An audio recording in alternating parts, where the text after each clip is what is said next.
Hola, ¿qué tal? ¿Cómo están? Los saluda nuevamente su amigo y atento servidor, el doctor Eduardo Preciado. Y continuando con el desarrollo de las cápsulas relativas a lo que es la suspensión del acto reclamado, en la última ocasión mencionamos que la suspensión del acto reclamado se divide para efectos didácticos de dos formas, lo que es la suspensión de oficio y lo que es la suspensión a petición de parte.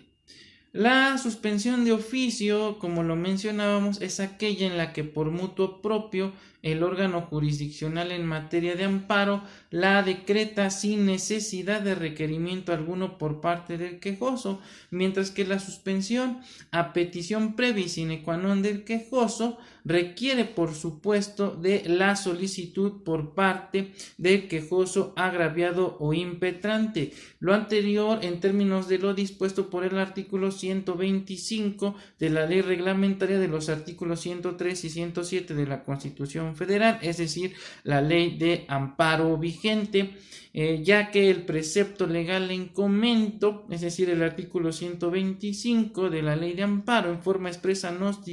dispone que la suspensión del acto reclamado deberá decretarse de oficio o a petición del quejoso. De lo hasta ahora expuesto se desprende entonces que la suspensión de oficio, como su nombre lo indica, no requiere que ésta sea solicitada por el peticionario de amparo, por lo que el juzgador debe concederla al estimar que existen elementos legales y materiales suficientes para ello. Esto implica entonces que no debe existir ninguna gestión por parte del quejoso para que sea otorgada. O sea, bajo la anterior tesitura entonces la suspensión de oficio deriva de un acto unilateral y de mutuo propio por parte del órgano jurisdiccional en materia de amparo, obedeciendo a la gravedad del acto reclamado y al peligro o riesgo en el sentido que de ejecutarse este acto quede sin materia el juicio de amparo, y ante la imposibilidad de que en su momento se cumpla la sentencia constitucional mediante la que se otorga el amparo y protección al quejoso, pues ya no se le pueda restituir del goce o la restitución más bien del goce del derecho humano que fue violentado por parte de la autoridad responsable. De esta forma, la procedencia de la suspensión oficiosa del acto reclamado, en palabras del autor Camargo González, está condicionada a dos factores. Primero, la naturaleza de lo que es el acto reclamado, que atiende a la gravedad en cuanto a los efectos de la ejecución precisamente del acto, y la necesidad de conservar la materia de amparo, evitando con el dictado de la medida cautelar la imposibilidad de que se le restituya al quejoso el uso y goce de los derechos humanos que considera le han sido violentados. Estos son los dos factores más determinantes y exclusivos para la procedencia de lo que es la suspensión oficiosa en términos de lo dispuesto por el artículo 126 y 127 de la ley de amparo. Ahora bien, decíamos en la cápsula anterior que la suspensión de oficio se clasifica a su vez en lo que es la suspensión de oficio y de plano y la suspensión a petición de parte. La suspensión de oficio y de plano se va a aperturar dentro del cuadernillo principal, perdón. Esto implica entonces que no se dará apertura a lo que es el cuadernillo incidental, sino que se tramita dentro del auto principal, mientras que la suspensión oficiosa y mediante incidente requerirá entonces de que ésta se tramite por secuela separada, por lo que es importante que en estos casos el quejoso agraviado impetrante agregue por duplicado copias para precisamente el otorgamiento de esta medida cautelar, dado que en caso de ser omisos y sobre todo en aquellas materias que son de estricto derecho como es la civil o la administrativa, pues no podrá pronunciarse el órgano jurisdiccional hasta en tanto no se exhiban las copias correspondientes para la apertura del cuadernillo incidental. Bien, una vez expuesto lo anterior, vamos a determinar entonces en qué casos procede la suspensión de oficio y de plano, y para ello necesariamente debemos remitirnos a lo dispuesto por el artículo 126 de la Ley de Amparo, el cual en forma expresa establece que la suspensión de oficio y de plano se va a conceder cuando se trate de actos que impliquen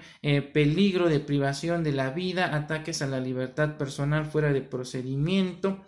incomunicación, deportación, expulsión, proscripción, destierro, extradición, desaparición forzada de personas o alguno de los actos prohibidos por el artículo 22 de la Constitución Política de los Estados Unidos Mexicanos, así como la incorporación forzosa al ejército, la armada o las fuerzas aéreas nacionales.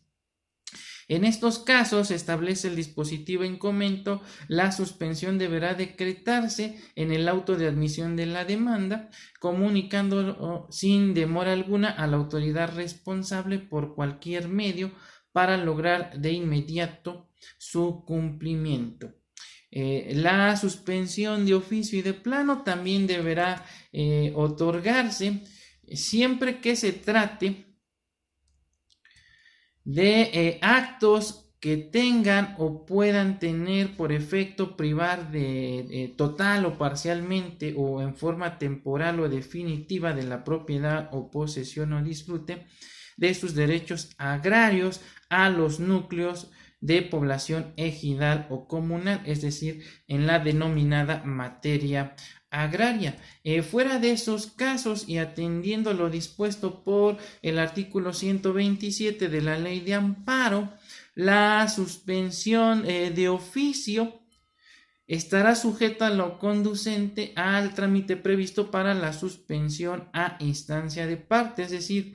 que en los supuestos o las hipótesis a que hace referencia el artículo 127, como es la extradición, o se trate de algún acto que si llegara a consumarse se haga físicamente imposible restituir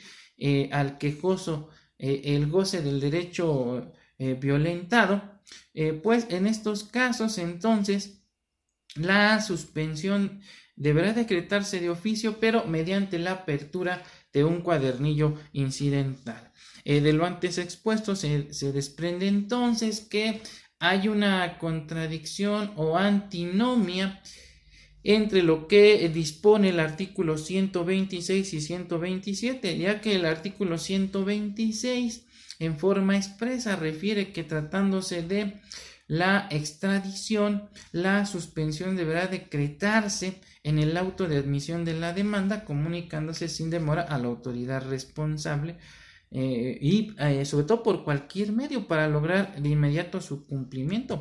Sin embargo, el artículo 127 en su fracción primera nos refiere que el incidente de suspensión se abrirá de oficio y se seguirá lo conducente a la suspensión a instancia de parte, tratándose precisamente de la extradición. En este sentido, entonces, y a efecto de dilucidar esta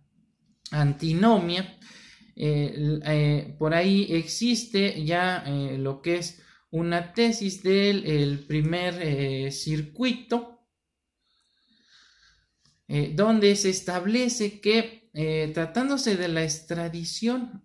sin la demanda de amparo, se señala como acto reclamado, el juez debe abrir de oficio el incidente de suspensión conforme a lo dispuesto en el artículo 127 fracción primera de la Ley de Amparo. Esto desde luego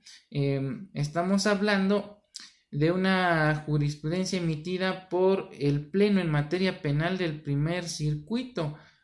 Consecuentemente, esta jurisprudencia solamente es vinculatoria para el primer circuito, por lo que los demás circuitos no están obligados a acatarla, ya que recordemos, en términos de lo que dispone la Ley de Amparo, esta solamente va a ser obligatoria en orden jerárquico de arriba hacia abajo, pero jamás del inferior al superior.